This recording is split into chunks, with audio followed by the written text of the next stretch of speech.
শুভশীল আশুলিয়ার চক্রবর্তী এলাকায় KEC fashion লিমিটেডের সুইং অপারেটর পদে কর্মরত ছিলেন। ঝিনাইদহ জেলার সদর থানার মনোরিয়া গ্রামের বিকাশ শীলের ছেলে। পরিবারের সঙ্গে আশুলিয়ায় জিরানি বাজার এলাকায় একটা ভাড়া বাসায় থাকতেন। পরিবারের দুই ভাইয়ের মধ্যে শুভই ছিলেন ছোট। গত 20 জুলাই বিকালে ঢাকায় সাভারে সংঘর্ষের সময় গুলিবিদ্ধ হন শুভ। পরবর্তীতে চিকিৎসাধীন অবস্থায় 23 জুলাই ভোর 5:04 দিকে শুভর মৃত্যু হয়। ঘটনার আগের দিন ধামরায়ে মামার বাসায় বেড়াতে যান শুভশীল।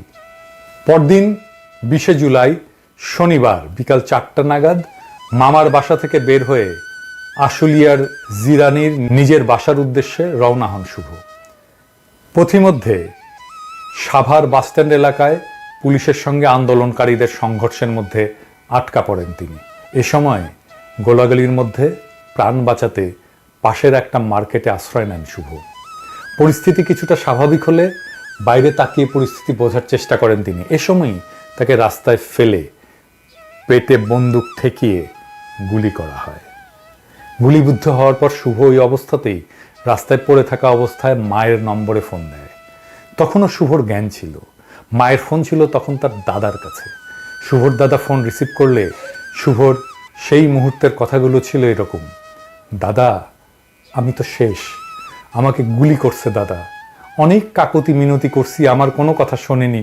বলছি আমি গার্মেন্টসে চাকরি করি, তাও আমার কলার ধরে রাস্তায় টেনে এনে পেটে বন্দুক ঠেকিয়ে গুলি করেছে দাদা।